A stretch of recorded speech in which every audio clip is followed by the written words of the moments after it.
नमो यस्य भुजान्तरं नानावीरसुवर्णानां निकषाश्मायितं बभौ स्वान्तस्थानन्तशय्याय पूर्णज्ञानरसारणसे उत्तुङ्गवाक्तरङ्गाय मध्वदुग्धाब्दये नमः। सूक्तिरत्नाकरे रम्ये मूलरामायणार्णवे विहरन्तो महीयां सः प्रीयन्तां गुरवो मम वाल्मीकिर्गौः पुनीयान्नः महीधरपदाश्रया यद्दुग्धमुपजीवन्ति कवयस्तरणका इव ಸ್ವಸ್ತ್ಯಸ್ತು ಸತಾಂ ಹರಿ ಓಂ. ಹನುಮಂತ ರಾವಣನನ್ನ ಎಚ್ಚರಿಸಿ, ರಾಮನ ಕಡೆಯಿಂದ ನಾನು ಕಳ್ಳತನದಿಂದ ಬಂದಿಲ್ಲ, ಎಚ್ಚರಿಸಿ ಎಲ್ಲರಿಗೂ ತಿಳಿಯುವಂತೆ ನಾನು ಹೊರಡುತ್ತೇನೆ ಅಂತ ಹೇಳಿ ಸಿಕ್ಕಾಕೊಂಡ ಬ್ರಹ್ಮಾಸ್ತ್ರಕ್ಕೆ ಎದುರು ಬಂದು ಅವನಿಗೆ ಎಚ್ಚರಿಕೆಯನ್ನು ಕೊಟ್ಟ. ಅವನು ಸಿಟ್ಟಿನಿಂದ ಕೊಲ್ಲಿ ಅಂತ ಹೇಳಿದಾಗ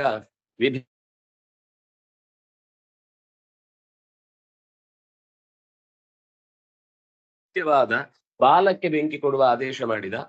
ಹನುಮಂತ ಬಾಲ ಬೆಳೆಸಿದ್ರೆ ಅಷ್ಟಕ್ಕೂ ಸುತ್ತಿ ಅಷ್ಟೂ ಎಣ್ಣೆಯಿಂದ ಒದ್ದೆಗೊಳಿಸಿ ಬಾಲಕ್ಕೆ ಬೆಂಕಿ ಕೊಟ್ರು. ಬೆಂಕಿ ಕೊಟ್ರೆ ಅವನು ಆ ಊರನ್ನೆಲ್ಲ ಸುತ್ತಿಸಿದ್ರು ಅವನನ್ನ ಮರ್ಯಾದೆ ತೆಗಿಲಿಕ್ಕೆ ಅಂತ.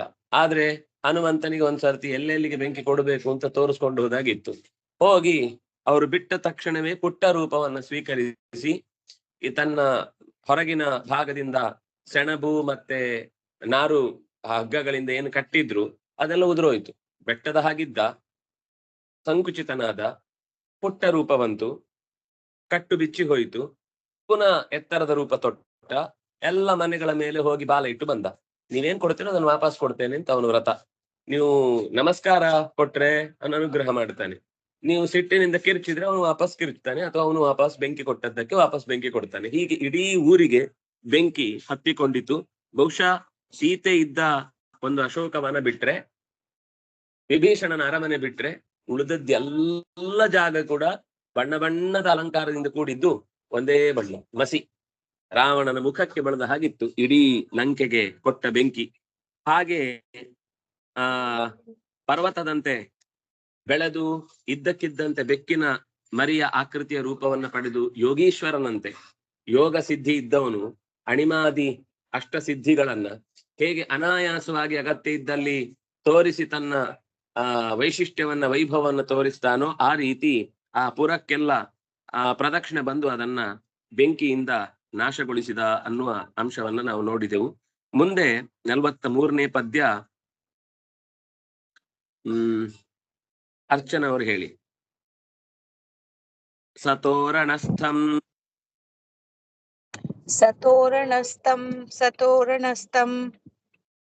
ಗೃಹೀತ್ವಾ ಪರಂಗೃಹೀತ್ವಾ ತಾನ್ ರಕ್ಷಿಣಸ್ತೇನ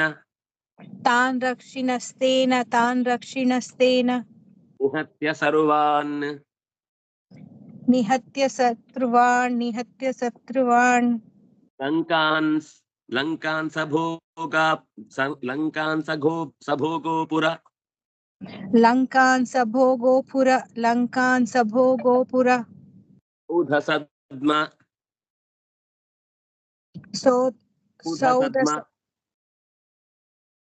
ಕೇಳಿಸ್ತಾ ಇಲ್ಲ ಸರ್. ಪೂದಸತ್ಮಾನ್ ರಾಜಾವರೋಧಾದಿ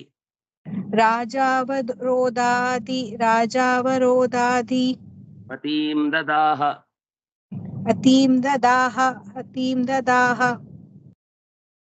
ಸಹ ಹನುಮಾನ್ ತೋರಣಸ್ಥಂ ಪರಿಘಂ ಗೃಹೀತ್ವ. ತೋರಣ ಅಂದ್ರೆ ಹೆಬ್ಬಾಗಿಲಿನ ಮೇಲ್ಭಾಗದ ಕಟ್ಟು. ಅಲ್ಲಿಗೆ ಬಾಗಿಲುಗಳನ್ನು ಜೋಡಿಸ್ಲಿಕ್ಕೆ ಒಂದು ಉದ್ದದ ಕಬ್ಬಿಣದ ಸಲಾಕೆಯನ್ನು ಹಾಕಿರ್ತಾರೆ. ತುಂಡು ತುಂಡು ಬಾಗಿಲುಗಳನ್ನು ಜೋಡಿಸಿ ಒಂದು ಪ್ರಧಾನವಾದ ಕಡ್ಡಿಯಲ್ಲಿ ಕಬ್ಬಿಣದ ಸಲಾಕೆಯಲ್ಲಿ ಬಾಗಿಲು ತೆಗಿಲಿಕ್ಕೆ ಬರ್ಲಿಕ್ಕೆ ಆಗದ ಹಾಗೆ ಜೋಡಿಸಿರ್ತಾರೆ. ಅಂತ ಪರಿಘಂ ಗೃಹೀತ್ವ, ಆ ಪರಿಘವನ್ನ ಸ್ವೀಕರಿಸಿ ಅಲ್ಲಿಗೆ ರಕ್ಷಣೆಗೆ ಅಂತ ನಿಂತಿದ್ದ ರಾಕ್ಷಸರ ದೊಡ್ಡ ಪಡೆಯನ್ನ ತಾನ್ ರಕ್ಷಿಣಸ್ತೇನ ಸರ್ವಾನ್ ನಿಹತ್ಯ, ಒಬ್ರನ್ನೂ ಉಳಿಸ್ಲಿಲ್ಲ. ಅಷ್ಟೂ ಜನರನ್ನ ಉದ್ದದ ಕಬ್ಬಿಣದ ಸಲಾಕೆಯಲ್ಲಿ ಜಾಡಿಸಿ ಅಷ್ಟೂ ರಾಕ್ಷಸರನ್ನ ರಕ್ಷಕರಾಗಿ ನಿಂತಂತವರನ್ನ ಅಷ್ಟೂ ಜನರನ್ನ ಕೊಂದ. ಅಷ್ಟೇ ಅಲ್ಲ, ಸಭಾ ಗೋಪುರ ಪುರ ಸೌಧ ಸದ್ಮ ರಾಜಾವರೋಧಾದಿ ಮತೀಂ ಲಂಕಾಂ ದದಾಹ. ನಾಟಕದ ವೇದಿಕೆಗಳಿದ್ವು, ಸುಟ್ಟ. ಅರಮನೆಯ ವಿವಾಹದ ವೇದಿಕೆಗಳಿದ್ದು ಅದನ್ನು ಸುಟ್ಟ. ಎತ್ತರದ ರಾಜನ ವೈಭವನ್ನ ಪರಿಚಯ ಮಾಡಿಕೊಳ್ಳುವ ದೊಡ್ಡ ದೊಡ್ಡ ಅವನ ಏನಂತಾರೆ ಗುರುತು ಅಂತಿದ್ದ ಹಾಗೆ ಇದ್ದ ಪ್ರತಿಮೆಗಳನ್ನ ನಿಲ್ಲಿಸಿದ ಗೋಪುರಗಳಿದ್ದು ಸುಟ್ಟ. ಅಷ್ಟೇ ಅಲ್ಲ, ರಾಜಾವರೋಧ, ರಾಜನ ಒಳಗೆ ಅವನು ಅಂತಃಪುರದಲ್ಲಿ ತನ್ನ ಹೆಣ್ಮಕ್ಕಳ ಜೊತೆಗೆ ಕೂತ್ಕೊಂಡು ಸಲ್ಲಾಪ ಮಾಡುವಂತಹ ಕೋಣೆಗಳನ್ನು ಕೂಡ ಸುಟ್ಟು ಇಡೀ ಲಂಕೆಯ ಯಾವ ಭಾಗವನ್ನು ಉಳಿಸ್ಲಿಲ್ಲ. ಒಂದೂ ಉಳಿದಿಲ್ಲ. ಕೇವಲ ಉಳಿದಿದ್ದು ಸೀತೆ ಇದ್ದ ಜಾಗ ಮತ್ತು ವಿಭೀಷಣನಿದ್ದ ಜಾಗ. ಹೀಗೆ ಸಭಾ, ಗೋಪುರ, ಸೌಧ, ಸದ್ಮ ಅಂದ್ರೆ ಮನೆಗಳು, ಸಾಮಾನ್ಯ ಜನರ ಮನೆಗಳು. ಅಂದ್ರೆ ಯಾರೆಲ್ಲ ಈಗ ಬೆಂಕಿ ಕೊಡ್ಲಿಕ್ಕೆ ಬಟ್ಟೆ ಸುತ್ತಿದ್ರೋ, ಎಣ್ಣೆ ಹಚ್ಚಿದ್ರೋ, ಬೆಂಕಿ ಕೊಟ್ರೋ, ಅವರಷ್ಟೂ ಮನೆಗಳಿಗೂ ಇವನು ಯಾರ್ದು ಸಾಲ ಉಳಿಸಲ್ಲ. ಅವನು ಚುಕ್ತ ಮಾಡೋದ್ರಲ್ಲಿ ನಿಪುಣ ಹನುಮಂತ. ಹಾಗೆ ಅಷ್ಟೂ ಜನರ ಅವರೋಧ ಅಂದ್ರೆ ಅತ್ಯಂತ ವೈಭವದ ಅರಮನೆ. ಅವರೋಧ ಅಂದ್ರೆ ತುಂಬಾ ಅಂತರಂಗದ ಅರಮನೆ. ಅದರಲ್ಲೆಲ್ಲ ಪ್ರೆಷಿಯಸ್ ಆದ ವಸ್ತುಗಳನ್ನೆಲ್ಲ ಸಂಗ್ರಹ ಮಾಡಿ ಇಟ್ಟಿದ್ದ. ಅಪರೂಪದ ಒಳಗೆ ಸಣ್ಣ ತೋಟಗಳಲ್ಲಿ ಗಿಡ ಮರಗಳನ್ನೆಲ್ಲ ನೆಟ್ಟು ತನ್ನ ಮನಸ್ಸಿಗೆ ಆತ್ಮೀಯರಾದಂತಹ ಹೆಣ್ಣು ಮಕ್ಕಳನ್ನು ಒಲಿಸಿಕೊಳ್ಳಿಕ್ಕೋಸ್ಕರ ದಾರಿಗಡಿಸುವಂತಹ ರೀತಿಯ ಆಲೋಚನೆಗಳಿಂದ ಏನೆಲ್ಲ ಅಲಂಕೃತ ವಸ್ತುಗಳನ್ನೆಲ್ಲ ಇಟ್ಟಿದ್ದ, ಅದೆಲ್ಲ ಮಣ್ಣು ಪಾಲಾಯಿತು, ಬೂದಿಯಾಗಿ ಹೋಯ್ತು. ದದಾಹ, ಅಷ್ಟನ್ನು ಸುಟ್ಟು ಬಿಟ್ಟ. ಸಹ ಪುಲ್ಲಿಂಗ ಪ್ರಥಮ ಏಕ ತೋರಣಸ್ಥಂ, ತೋರಣೇ ಸ್ಥಿತಂ ತೋರಣಸ್ಥಂ. ಸ್ಥ ಅಂದ್ರೆ ಇರುದು ಅಂತ ಅರ್ಥ. ತೋರಣದ ಮೇಲೆ ನಿಂತವನಾಗಿ. ಪುಲ್ಲಿಂಗ ದ್ವಿತೀಯ ಏಕ ಪರಿಘಂ, ಪರಿಘ ಅಂದ್ರೆ ಆಯುಧ, ಆ ಸಲಾಕೆ ಉದ್ದದ ಆಯುಧಕ್ಕೆ ಪರಿಘ ಅಂತ ಕರೀತಾರೆ. ಗೃಹೀತ್ವ, ಸ್ವೀಕರಿಸಿ, ತ್ವಾ ಪ್ರತ್ಯಯ ಅಂತ ಮವ್ಯಯಂ. ತಾನ್ ರಕ್ಷಿಣಃ, ಆ ರಾಕ್ಷಸರನ್ನು. ದ್ವಿತೀಯ ವಿಭಕ್ತಿ ಬಹುವಚನ ಪುಲ್ಲಿಂಗ. ತೇನ, ಆ ಪರಿಘದಿಂದ. ತೃತೀಯ ವಿಭಕ್ತಿ ಏಕವಚನ. ನಿಹತ್ಯ, ಲ್ಯಪ್ರತ್ಯಯ ಅಂತ ಮವ್ಯಯಂ. ಸರ್ವಾನ್ ದ್ವಿತೀಯ ವಿಭಕ್ತಿ ಬಹುವಚನ. ಲಂಕಾಂ ಸ್ತ್ರೀಲಿಂಗ ದ್ವಿತೀಯ ಏಕ. ಲಂಕಾ ಲಂಕೆ ಲಂಕಾಹ ಲಂಕಾಂ. ಇನ್ನೊಂದು ವಿಶೇಷಣ ಪದ ಸಭಾ, ಗೋಪುರ, ಸೌಧ, ಸದ್ಮ, ರಾಜಾವರೋಧಾದಿ ಮತೀಂ. ರಾಜಾವರೋಧಾದಿ ಅವರೋಧಾದಯ ಅಸ್ಯಾಹ ಅಸ್ತಿ ಇತಿ ರಾಜಾವರೋಧಾವ ಮತಿ. ಮತಿ ಎನ್ನುವ ಶಬ್ದ ಉಳ್ಳದ್ದು ಅನ್ನುವ ಅರ್ಥದಲ್ಲಿ. ಈಗ ಪುಷ್ಪವತಿ ಅಥವಾ ಶ್ರೀಮತಿ ಅಂತ ಶಬ್ದ ಮತಿ ವತಿ ಅಂತ ಬರುವುದು ಉಳ್ಳದ್ದು ಅನ್ನುವ ಅರ್ಥದಲ್ಲಿ. ಅದು ಪುಲ್ಲಿಂಗದಲ್ಲಾಗುವಾಗ ಹನುಮಾನ್, ಶ್ರೀಮಾನ್ ಅಂತ ಬರುತ್ತೆ. ಸ್ತ್ರೀಲಿಂಗದಲ್ಲಿ ಮತಿ ವತಿ ಅಂತ ಆಗುತ್ತೆ. ಅಂತಹ ಸಭಾಚ ಗೋಪುರಂಚ ಸೌಧಶ್ಚ ಸದ್ಮಚ ರಾಜಾವರೋಧಶ್ಚ ಆದಯ ಅಸ್ಯಾಂ ಅಸ್ತಿ ಇತಿ ಅವರೋಧಾದಿಮತಿ ಲಂಕಾ. ಅದಕ್ಕೆ ದ್ವಿತೀಯ ವಿಭಕ್ತಿ ಏಕವಚನ. ಅವರೋಧವತಿ ಅವರೋಧಮತಿ ಲಂಕಾ ಅಂತ ದ್ವಿತೀಯ ವಿಭಕ್ತಿ ಏಕವಚನ. ದದಾಹ, ದಹ ಭಸ್ಮೀಕರಣೆ ಅಂತ ಶಬ್ದ ಆಯ್ತು. ಅಂದ್ರೆ ತೋರಣ ಅಂದ್ರೆ ಊರಿನ ಹೊರಬಾಗಿಲು ಅಂತ ಅರ್ಥ. ಇದು ಊರಿನ ಹೆಬ್ಬಾಗಿಲು ಅಂತ ಗೊತ್ತಾಗ್ಲಿಕ್ಕೆ ಒಂದು ದೊಡ್ಡ ಆರ್ಚ್ ಅಂತ ನಾವು ಇವತ್ತು ಯಾವ ರೀತಿ ಅನ್ಕೊಳ್ತೇವೋ ಹಾಗೆ ಊರಿಗೊಂದು ಅಗಸೆ ಬಾಗಿಲು ಅಂತ ಕರಿತಿದ್ರು ಹಿಂದೆ ಎಲ್ಲ. ಅದು ಪ್ರಧಾನವಾದ ಬಾಗಿಲು ಈ ಊರಿಗೆ ಬರ್ಲಿಕ್ಕೆ. ಆ ಬಾಗಿಲಿನ ಹತ್ರ ರಕ್ಷಿಗಳಾಗಿ ಹೊರಗೆ ಯಾರು ಹೋಗದ ಹಾಗೆ ತಡಿಲಿಕ್ಕೆ, ಇತ್ಯಾದಿಗಳಿಗೆಲ್ಲ ಮನೆಗಳಿಗೆಲ್ಲ ನುಗ್ಗದ ಹಾಗೆ ತಡಿಲಿಕ್ಕೆ ಅಂತ ಯಾರು ನಿಲ್ಲಿಸಿದ್ರೋ ಅವರನ್ನು ಕೊಂದು ಆ ಸಭೆಯೊಳಗೆ ಪ್ರವೇಶ ಮಾಡಿದ. ಊರೂರುಗಳನ್ನು ಸುತ್ತಿ ಅದನ್ನು ಸುಟ್ಟ. ಹೇಳಿ. ಜಜ್ವಾಲ ತತ್ರ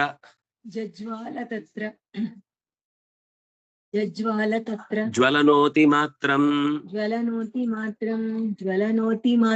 ಜಜ್ವಾಲ ತಸ್ಮಾತ್ ದ್ವಿಗುಣಂ ಹನುಮಾನ್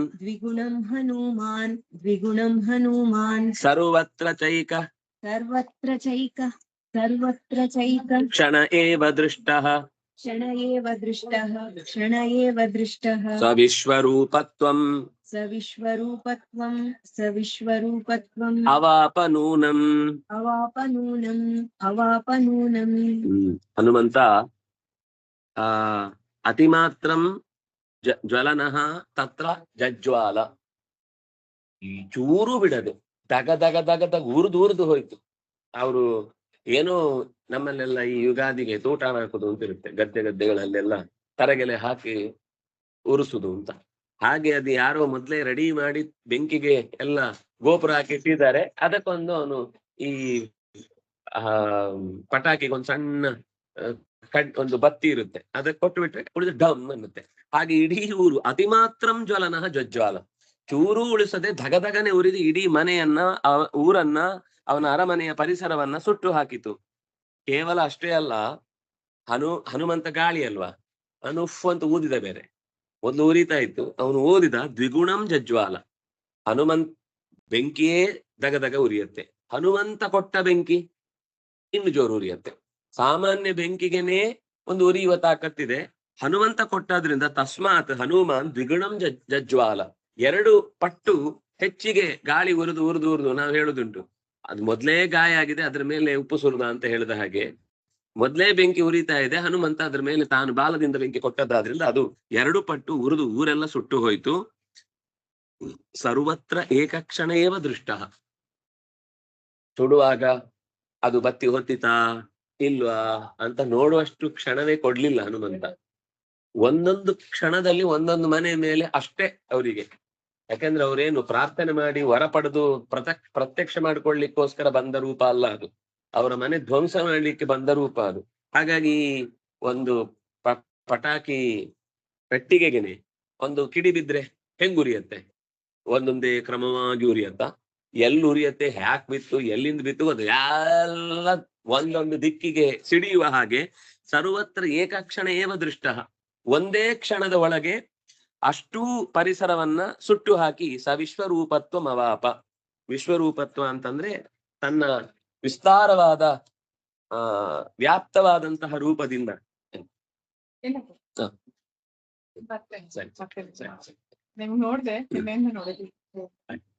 ಆಯ್ತಾಯ್ತು. ವಿಶ್ವರೂಪತ್ವಂ ಅವಾಪ. ದೇವರ ಉಪಾಸನೆ ಮಾಡುವುದರಲ್ಲಿ ಅವನಷ್ಟು ಪ್ರೀತಿಯಿಂದ ಉಪಾಸನೆ ಮಾಡೋರು ಇನ್ಯಾರಿದ್ದಾರೆ? ರಾಮಚಂದ್ರ ಹೇಗೆ 14,000 ಜನರನ್ನ ತ್ರಿಶಿರ ದೂಷಣ ಖರರನ್ನೆಲ್ಲ ಸಂಹಾರ ಮಾಡ್ಬೇಕಾದ್ರೆ ಎಲ್ಲ ಕಡೆಯಲ್ಲೂ ತನ್ನ ವಿಶ್ವರೂಪವನ್ನ ತೋರಿ ಅವರನ್ನೆಲ್ಲ ಕೊಂದನು, ಅಂತ ರಾಮನನ್ನ ಉಪಾಸನೆ ಮಾಡಿದ ಹನುಮಂತನಲ್ಲಿ ಈ ವಿಶ್ವರೂಪಕ್ಕೇನು ಕಮ್ಮಿ ಇಲ್ಲ. ಆದ್ರೆ ಒಂದು ಕ್ಷಣ ಬಿಟ್ಟು ಇನ್ನೊಂದು ಕ್ಷಣ ನೋಡುವಾಗ ಇಲ್ಲಿ ಬೆಂಕಿ ಉರಿತಾ ಇದೆ ಅನ್ನೋದು 10 ಕಡೆ ಬೆಂಕಿ ಉರಿದಾಗಿದೆ. ಅದು ಸೈರನ್ ಹಾಕಿ ಅಗ್ನಿಶಾಮಕ ದಳದವರನ್ನ ಹೇಳುವಷ್ಟರಲ್ಲಿ ಎಲ್ಲ ಉರಿದು ಮುಗ್ದೋಗಿದೆ. ಕ್ಷಣೈಕ ದೃಷ್ಟ, ಒಂದು ಕ್ಷಣ ಒಂದ್ ಕಡೆ ಕಾಣಿಸ್ತಿದ್ದ, ಎಲ್ಲ ಕಡೆನೂ ಈ ಬೆಂಕಿಯ ಉಂಡೆಗೆ ಹಗ್ಗ ಹಾಕಿ ಹೀಗೆ ತಿರುಗಿಸಿದ್ರೆ ನೀವು ಇಲ್ಲಿದೆ ಅಂತ ಅನ್ಕೊಳ್ಳುವಾಗ ಇಲ್ಲಿರುತ್ತೆ. ಅಂದ್ರೆ ಒಂದು ರೌಂಡ್ ಕಾಣಿಸ್ತಾ ಇರುತ್ತೆ ಇಡೀ, ಮಧ್ಯೆ ಗ್ಯಾಪೇ ಕಾಣುದಿಲ್ಲ. ಹನುಮಂತ ಹಾಗೆ ಅಲಾತ ಚಕ್ರದ ಹಾಗೆ ಎಲ್ಲಿಗೆ ಹೋಗ್ತಿದ್ದಾನೆ ಅದು ಏನೋ ಗೆರೆ ಎಳೆದಂಗ್ ಕಾಣಿಸ್ತಿತ್ತು. ಈ ಗೆರೆ ಎಳೆದು ಬರುವಷ್ಟರಲ್ಲಿ ಉರಿದು ಇದಾದ್ರೆ ರೌಂಡ್ ಹೊಡೆಯುವಾಗ ಅದು ಒಂದೇ ಉರಿತಾ ಇರುತ್ತೆ, ಬೇರೆ ಏನು ಉರಿತಾ ಇಲ್ಲ. ಇದು ಹಾಗಲ್ಲ, ಅವನು ಹೋದಲ್ಲೆಲ್ಲ ಉರಿದು ಬಂದಿದ್ದಾನೆ.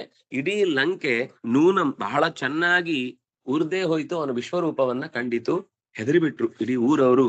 ಅವನು ಹೇಳಿದಾನೆ ಮೊದ್ಲೆ, ನೀನು ಒಬ್ಬ ಒಪ್ಪಿಕೊಂಡ್ರೆ ತಪ್ಪಾಯ್ತು ಅಂತ ಊರು ಉಳಿಯತ್ತೆ.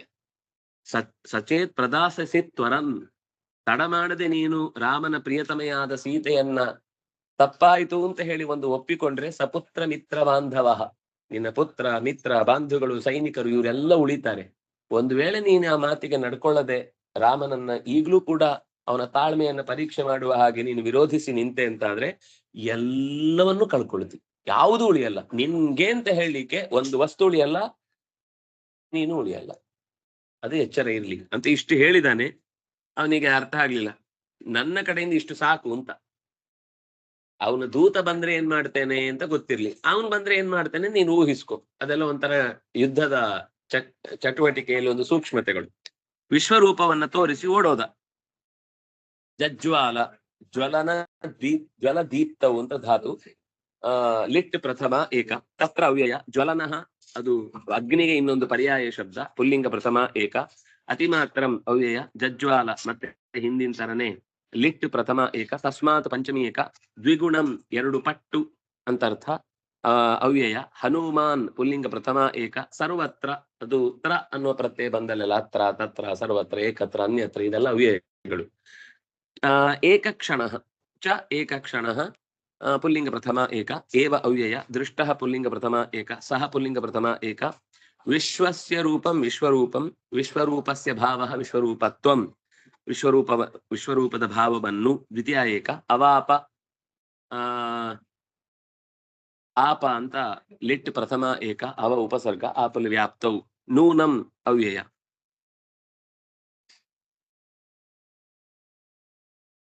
ಗುರುರಾಜ ಹೇಳು. ಆಕ್ರಂದನೈ ಸಂದಹನೈರ್ನಿಪಾತೈಃ आक्रन्दनैः सन्दहनैर्निपातैः आक्रन्दनैः सन्दहनैर्निपातैः विलोठनाद्यैर्भयदुःखपूर्णैः विलोठनाद्यैः भयदुःखपूर्णैः विलोठनाद्यैः भयदुःखपूर्णैः हनुमता दण्डधरेण दग्धाः हनुमता दण्डधरेण दग्धाः हनुमता दण्डधरेण दग्धाः लङ्कानरेजे नरकोपमाना लङ्कानरेजे नरकोपमाना लङ्कानरेजे नरकोपमाना ಏನಾಯ್ತು ಲಂಕೆಯ ಸ್ಥಿತಿ ಅಂತ ಹೇಳ್ತಾರೆ. ಮೊದಲೆಲ್ಲ ಹಾ ಹೂ ಅಂತ ಆರ್ಭಟಿಸಿದವರೆಲ್ಲ ಆಯ್ ಉಯ್ ಅಂತ ಅಳ್ಳಿಕ್ ಶುರು ಮಾಡಿದ್ರು. ಆಕ್ರಂದನೈಹಿ, ಆ ದಹನದ ಪೆಟ್ಟಿಗೆ ಮೈ ಉರಿ ಬಂದದ್ದು ಮೊದಲು ಎಷ್ಟು ಜನರ ಚರ್ಮ ಕಿತ್ತು ಅವರನ್ನು ನೋಯಿಸಿ ಅಳುವಾಗ ಖುಷಿ ಪಡ್ತಿದ್ರು, ಈಗ ಅವರ ಮೈಯೇ ಸುಟ್ಟು ಆ ಅಳುವುದನ್ನ ಬೇರೆಯವ್ರು ಮಾಡುವಾಗ ಏನಾಗ್ತಿತ್ತು ಅದನ್ನ ಅವರೇ ಅನುಭವಿಸ್ತಾ ಇದ್ರು. ಸಂದಹನೈಹಿ, ಕೆಲವರೆಲ್ಲ ಓಡ್ತಾ ಕಾಲಿಗೆ ಎಡವಿ ಬಿದ್ದು ಹೋಗ್ತಾ ಇದ್ದಾರೆ, ಕೆಲವರು ಬೆಂಕಿಗೆ ಮೈ ಸುಟ್ಟುಕೊಂಡು ಉಫ್ ಅಂತ ಊದ್ತಾ ಇದ್ದಾರೆ, ಇನ್ನು ಪರಸ್ಪರ ಒಬ್ರಿಗೊಬ್ರು ತಾಗಿ ತಲೆ ಹೊಡ್ಕೊಂಡು ಕೈಕಾಲು ಮುರ್ಕೊಂಡು ಒದ್ದಾಡ್ತಾ ಇದ್ದಾರೆ. ಹೀಗೆ ಕೆಲವರೆಲ್ಲ ಓಡಿ ಸೀದಾ ಬಾವಿಗೆ ಬಿದ್ರಂತೆ. ಮೈ ಸುಟ್ಟು ಹೋಗಿದೆ, ತಪ್ಪಿಸ್ಕೊಳ್ಲಿಕ್ಕೆ ಬೇರೆ ದಾರಿ ಕಾಣ್ಲಿಲ್ಲ, ಸೀದಾ ನಿಪಾತೈಹಿ. ಇನ್ನು ಕೆಲವರ ಮೈ ಉಜ್ಜಿಕೊಳ್ತಾ ಇದ್ರು ಹೋಗಿ ಒರೆಸ್ಕೊಳ್ಲಿಕ್ಕೆ, ಗೋಡೆಗೆ ಅದಕ್ಕೆ ಇದಕ್ಕೆಲ್ಲ. ಅಲ್ಲಿದ್ದ ಬೆಂಕಿ ಡಬಲ್ ಹತ್ಕೊಳ್ತು. ಅವ್ರ ಹಾರಿಸ್ಲಿಕ್ಕೆ ಹೋದ್ರೆ ಅದು ಇನ್ನು ಮೈ ಎಲ್ಲ ಹಾರಿಸ್ಕೊಂಡು ಹೋಯ್ತು ಚರ್ಮವನ್ನ. ಹಾಗೆ ಭಯ ದುಃಖ ಪೂರ್ಣೈಹಿ, ಭಯ ಹುಟ್ಟಿದೆ, ದುಃಖ ಆಗಿದೆ, ಸಮಾಧಾನ ಮಾಡ್ಲಿಕ್ಕೆ ದಾರಿ ಗೊತ್ತಾಗ್ತಿಲ್ಲ, ಯಾಕಾಗ್ತಿದೆ ಕೆಲವರಿಗೆ ವಿಷಯವೂ ಗೊತ್ತಿಲ್ಲ ಇದು ಏನಾಗ್ತಿದೆ ಅಂತ. ಬೆಂಕಿ ಬಿತ್ತು ಅಂತ ಅಷ್ಟೇ, ಅವನಿಗೆ ಬಾಲಕ್ಕೆ ಬೆಂಕಿ ಕೊಟ್ಟದ್ದು ಅವರಿಗೆ ವಿಷಯ ಗೊತ್ತಿಲ್ಲ.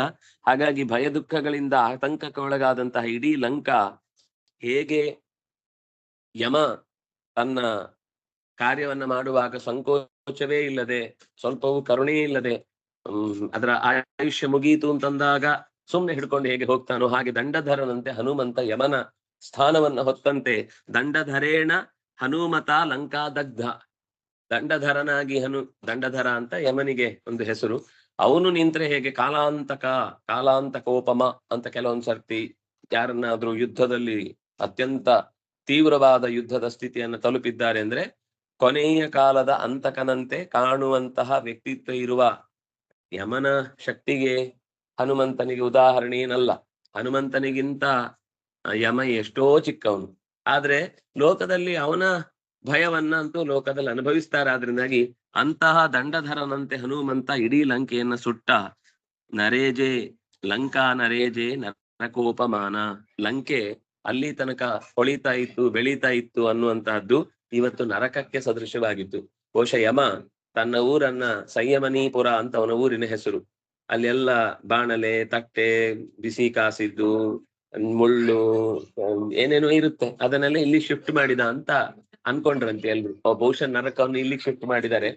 ಲಂಕೆ ಪೂರ್ತಿ ದಗದಗ ಅಂತ ಉರಿತಾ ಇದೆ. ಕೆಲವರು ಎಲ್ಲೆಲ್ಲಿಗೋ ಹಾರಿ ಪೆಟ್ಟು ತಿಂದು ಮತ್ತಷ್ಟು ಒದ್ದಾಡ್ತಾರೆ. ಒಬ್ರು ನೆಟ್ಟಗೆ ಇದ್ದವರಿಲ್ಲ ಅಲ್ಲಿ. ಆ ಲಂಕೆ ಆ ಸೀತೆ ಅಕ್ಕಪಕ್ಕದಲ್ಲಿದ್ದ ತ್ರಿಜಟೆಯ ಒಂದಿಷ್ಟು ಜನ ಕೂತಿದ್ದಾರೆ, ಬಿಟ್ರೆ ವಿಭೀಷಣನ ಮನೆಯಲ್ಲಿದ್ದವ್ರು ಬಚಾವಾಗಿದ್ದಾರೆ. ಉಳಿದವ್ರು ಎಲ್ಲರೂ ಕೂಡ ಆ ದಾಹಕ್ಕೆ ಸುಟ್ಟು ಭಸ್ಮವಾಗಿದ್ದಾರೆ, ಬೆಂಕಿಯ ಪ್ರಖರತೆಗೆ ಒದ್ದಾಡಿದ್ದಾರೆ, ಕೂಗ್ತಾ ಇದ್ದಾರೆ. ಆಕ್ರಂದನೈಹಿ ತೃತೀಯ ಬಹು, ಸಂದಹನೈಹಿ ತೃತೀಯ ಬಹು, ನಿಪಾತೈಹಿ ತೃತೀಯ ಬಹು, ವಿಲೋಠನಾದ್ಯೈಹಿ, ವಿಲೋಠನ ಅಂತಂದ್ರೆ ತಿಕ್ಕಾಟ. ಒಬ್ಬೊಬ್ರು ನನ್ ಮನೆ ಮೊದ್ಲು ಅವ್ರು ನೀರ್ ಕಿತ್ಕೊಳ್ತಾ ಇದಾರೆ, ನಮ್ಮನೆಗ್ ಬೇಕು ಅಂತ ಅವ್ರು ಹೀಗೆ ಹಾಕ್ಲಿಕ್ಕೆ ಹೋಗೋದು, ಇವ್ರು ಕಿತ್ಕೊಂಡು ಕೆಳಗ್ ಬಿದ್ದಿದೆ, ಇಬ್ರು ಮನೆ ಚೆನ್ನಾಗಿ ಹೊರ್ದಿದೆ, ಅಂದ್ರೆ ಬಿಡ್ಲಿಕ್ಕಿಲ್ಲ ಅಂತ ಪರಸ್ಪರ ತಿಕ್ಕಾಟದ ಒದ್ದಾಟದ ಸ್ಥಿತಿಯಲ್ಲಿ ಹನುಮಂತ ಕೊಟ್ಟ ಏಟಿಗೆ ಯಾರಿಗೂ ಅವರಿಗೆ ತಮ್ಮನ್ನ ತಾವು ರಕ್ಷಿಸಿಕೊಳ್ಳಿಕ್ ಆಗದೆ ಇರುವಂತಹ ಸ್ಥಿತಿಯಲ್ಲಿ ಪರಸ್ಪರ ಹೊಡೆದಾಡ್ತಾ ಇದ್ದಾರೆ. ಹನುಮಂತನ ಪೆಟ್ಟು ಬೇರೆ ಬೀಳ್ತಾ ಇದೆ. ದೊಡ್ಡ ಸಲಾಕೆ ಹಿಡ್ಕೊಂಡು ಬಾರಿಸ್ತಾ ಇದ್ದೇನೆ, ಅಂತ ಕಿರ್ಚುವಾಗ ಬೆನ್ನಿಗೆ ಇನ್ನೊಂದ್ 2 ಏಟು ಬಿದ್ದಿದೆ. ಅಂತ ಅಲ್ಲಿ ಸ್ವರ ನಿಂತೇ ಹೋಗ್ಬೇಕಷ್ಟೇ, ಏನು ಮಾತಾಡ್ಲಿಕ್ಕಿಲ್ಲ, ಬಿಡ್ಲಿಕ್ಕಿಲ್ಲ. ಆ ತರ ಪೆಟ್ಟಿನ ಪ್ರಭಾವದಿಂದಲೂ ಕೂಡ ಎಲ್ಲ ಕೈಕಾಲು ಮುರಿದು ಮೈಯೆಲ್ಲ ಸುಟ್ಟು ದುಸ್ಥಿತಿಗೆ ಬಂದು ಬಿದ್ದಿದ್ದಾರೆ. ಯಮಧರ್ಮ ಲಂಕೆಯನ್ನ ತನ್ನ ಸಂಯಮನಿ ಪುರವನ್ನಾಗಿ ಮಾಡಿಕೊಂಡ ಅನ್ನುವ ಹಾಗೆ ಕಾಣುವ ಸ್ಥಿತಿಗೆ ಬಂದಿದೆ ಅಂತ ಆ ಮಾತು ಬಂತು. ಹನುಮತ ತೃತೀಯ ಏಕ, ದಂಡಧರೇಣ ತೃತೀಯ ಏಕ, ದಗ್ಧಾ ಲಂಕಾ ನಾನಾಗ ದಗ್ಧಾಹ ಅಂದ್ರೆ ಅದು ದಗ್ಧಾಹ ಅಲ್ಲ, ಸ್ತ್ರೀಲಿಂಗದ ಪ್ರಥಮ ಏಕ, ದಗ್ಧಾ ಲಂಕಾ ಸ್ತ್ರೀಲಿಂಗ ಪ್ರಥಮ ಏಕ, ತಪ್ರತ್ಯಂತವಾದ ಶಬ್ದ ದಗ್ಧ ಅನ್ನೋದು. ನ ಅವ್ಯಯ ರೇಜೆ ರಾಜರು ದೀಪ್ತೌ ಲಿಟ್ ಪ್ರಥಮ ಏಕೆ, ರೇಜೆ ರೇಜಾತೆ ರೇಜಿರೆ. ನರಕೋಪಮಾನ ನರಕಸ್ಯ ಉಪಮಾನಂ ಯಸ್ಯಾಹ ಸಾ ನರಕೋಪಮಾ. ಲಂಕೆಗೆ ವಿಶೇಷಣ ಆದ್ರಿಂದಾಗಿ ಸ್ತ್ರೀಲಿಂಗದ ಶಬ್ದ ಆಯ್ತು ನರಕೋಪಮ, ಪ್ರಥಮ ವಿಭಕ್ತಿ ಏಕವಚನ. ಮುಂದಿನ ಶ್ಲೋಕ.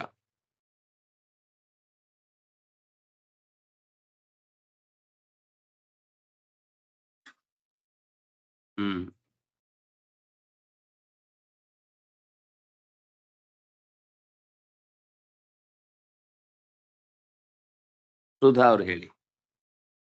ವಿತಾನ ಕರ್ಮೇತ್ತಮಿದಂ ವಿಧಾಯ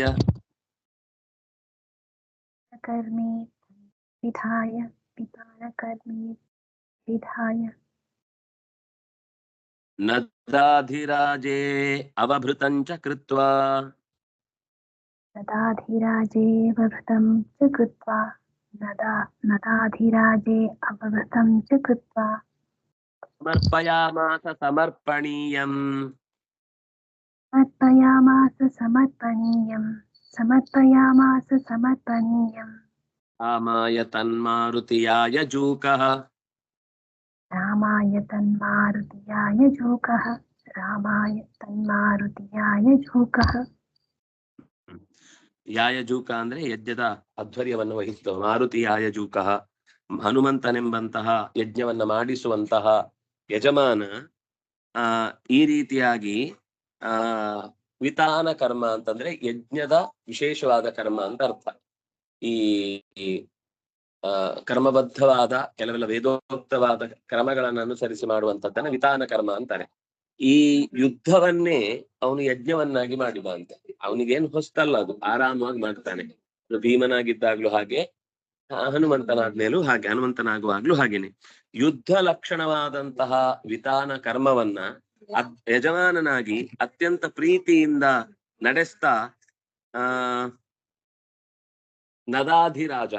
ನದ ಅಂದ್ರೆ ನದಿಗಳ ಇನ್ನೊಂದು ರೂಪ, ಅದು ಸ್ತ್ರೀ ಆದ್ರೆ ನದಿ, ಪುಂ ನದಿಗಳಾದ್ರೆ ನದ.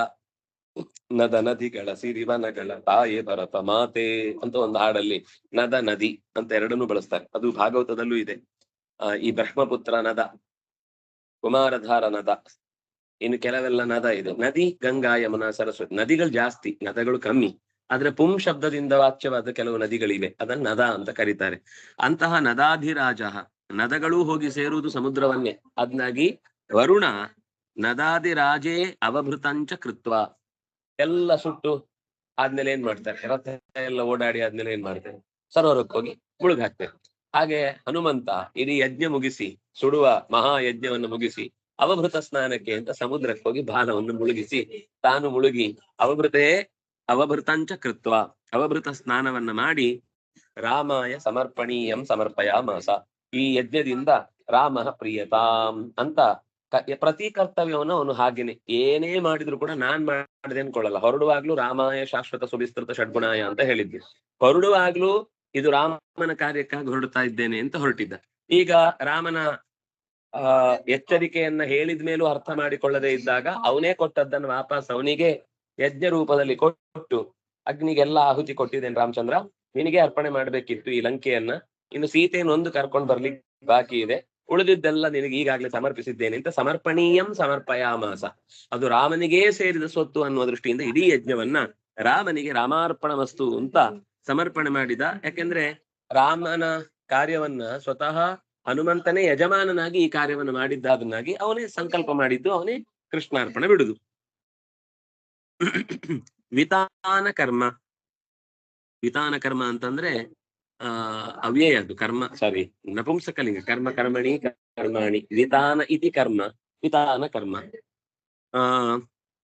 ಇತ್ತಂ ಅವ್ಯಯ, ಇದಂ ನಪುಂಸಕಲಿಂಗ ಪ್ರಥಮ ಏಕ, ವಿಧಾಯ ಲ್ಯಪ್ರತ್ಯಯಂತಂ ಅವ್ಯಯಂ, ನದಾಧಿರಾಜೆ ನದಾನಾಂ ಅಧಿರಾಜಃ ತಸ್ಮಿನ್ ನದಾಧಿರಾಜೆ ಸಪ್ತಮಿ ಏಕ, ಅವಭೃತಂ ದ್ವಿತೀಯ ಏಕ, ಅವ್ಯಯ ಕೃತ್ವಾ ಕ್ತ್ವಾ ಪ್ರತ್ಯಂತಂ ಅವ್ಯಯಂ ಸಮರ್ಪಯಾಮಾಸ ಲಿಟ್ ಪ್ರಥಮ ಏಕ ಸಮರ್ಪಿಸಿದನು ಸಮರ್ಪಣೀಯಂ ಸಮರ್ಪಣೆ ಮಾಡಬೇಕಾದ್ದನ್ನು ದ್ವಿತೀಯ ವಿಭಕ್ತಿ ಏಕವಚನ ರಾಮಾಯ ಚತುರ್ಥಿ ವಿಭಕ್ತಿ ಏಕವಚನ ತತ್ ಆ ಸಮರ್ಪಿಸಬೇಕಾದ್ದನ್ನು ದ್ವಿತೀಯ ವಿಭಕ್ತಿ ನಪುಂಸಕಲಿಂಗ ತತ್ತೇತಾನಿ ತತ್ತೇತಾನಿ ಮಾರುತಿಯಾಯ ಜೂಕಃ ಮಾರುತಿ ಇತಿ ಅಥವಾ ಮಾರುತಿಯಾಯ ಜೂಕಃ ಅಲ್ವಾ ಮಾರುತಿ इति नामकः यायजूकः मारुति यायजूकः मारुति ಎಂಬ ಯಜಮಾನ ಮಾರುತಿ ಇತಿ ಯಾಯಜೂಕಃ ಯಾಯಜೂಕ ಅಂದ್ರೆ ಯಜ್ಞ ಮಾಡುವ ಯಜಮಾನ ಅಂತ ಅರ್ಥ ಮಾರುತಿ ನಾಮರ ಯಾಯಜೂಕಃ ಮಾರುತಿ ಯಾಯಜೂಕಃ ಪುಲ್ಲಿಂಗ ಪ್ರಥಮ ಏಕ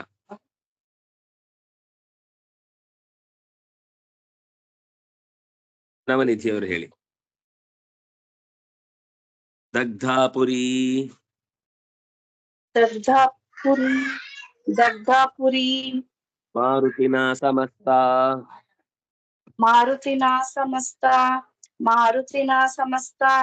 ಸೀತಾನ್ವಿತಾ ನೈವ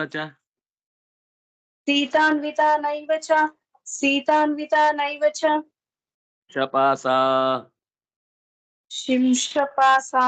ಶಿಂಶಪಾಸಾ ಆದ್ವಿಕ್ರಮೋ ಸ್ಯಾದ್ವಿಕ್ರಮೋ ನೀತಿಯುತಃ ಪ್ರಭೂಣಾಂ ನೀತಿಯುತಃ ಪ್ರಭೂಣಾಂ ತ್ವೇತ್ರಿಷೀಣಾಂ ಚ ಸ ಶ್ರುತ್ವೇ ತ್ರಿಷೀಣಾಂ ಸ ಶ್ರುತ್ವೇತ್ರಿಷೀಣಾಂ ಸ ಶ್ರುತ್ವೇ ತ್ರಿಷೀಣಾಂ ಸ ವಚೋಭ್ಯನಂದತ್ ವಚೋಭ್ಯನಂದತ್ ಮಾರುತಿನ ಸಮಸ್ತ ಲಂಕಾ ಪುರಿ ದಗ್ಧ ಯಾವುದನ್ನು ಉಳಿಸ್ಲಿಲ್ಲ ಸಮಸ್ತವನ್ನು ಸುಟ್ಟು ಹಾಕಿದ ಆದ್ರೆ ಸೀತಾನ್ವಿತ ಶಿಂಶಪ ನೈವ ಸೀತೆಯಿಂದ ಒಡಗೂಡಿದ ಶಿಂಶಪ ವೃಕ್ಷವನ್ನು ಸುಡದೆ ಭದ್ರವಾಗಿತ್ತು ಸ್ಯಾದ್ವಿಕ್ರಮ ನೀತಿಯುತಃ ಪ್ರಭೂಣಾಂ ಯಾವಾಗ್ಲೂ ಯಾವುದೇ ಒಂದು ಕೆಲಸ ಮಾಡುವಾಗ ಎಷ್ಟೇ ಪರಾಕ್ರಮವನ್ನ ತೋರುವಾಗ ಆ ರಾವಣ ಒಂದ್ಸಲ ಯುದ್ಧ ಮಾಡುವಾಗ ತನ್ನವರನ್ನೇ ಕೊಂದ್ಬಿಟ್ಟಿದ್ದ ಅದು ತನ್ನವರು ಅಂದ್ರೆ ಯಾರು ತನ್ನ ತಂಗಿ ಗಂಡನನ್ನೇ ಕೊಂದ್ಬಿಟ್ಟಿದ್ದ ವಿದ್ಯುತ್ ಜಿಹ್ವ ಅಂತ ಅವನ ಹೆಸರು ಅಯ್ಯೋ ನಮ್ಮ ಪಾರ್ಟಿಯವರನ್ನೇ ಕೊಂದ್ಬಿಟ್ನ ಕೆಲವರು ಈ ಆಡುವಾಗ ಖುಷಿಯಾಗಿ ಫ್ರೀ ಆಗಿ ಸಿಕ್ತು ಅಂತ ಗೋಲ್ ಹೊಡೆದು ಬಿಡ್ತಾರೆ ನೋಡಿದ್ರೆ ತಮ್ಮವ್ರದ್ದೇ ಹೊಟ್ಟೆಲ್ಲಿ ಆದ್ರೂ ಹೊಡೆದು ಬಿಡ್ಬೇಕು ಅಂತ ಅಂದ್ರೆ ಆ ಪೀಕಿಗೆ ಹೋದಾಗ ನಮ್ಮವ್ರು ಯಾರು ಬೇರೆಯವ್ರು ಯಾರು ಅಂತ ಗೊತ್ತಾಗದ ವ್ಯವಸ್ಥೆ ಇದೆ ಆದ್ರೆ ರಾಮಚಂದ್ರನ ಕಾರ್ಯಭಾರಕ್ಕಾಗಿ ಬಂದ ಹನುಮಂತ ಆವೇಶಕ್ಕೆ ಎಲ್ಲೂ ಒಳಗಾಗದೆ ನೀತಿಯಿಂದ ಕೂಡಿದವನಾಗಿ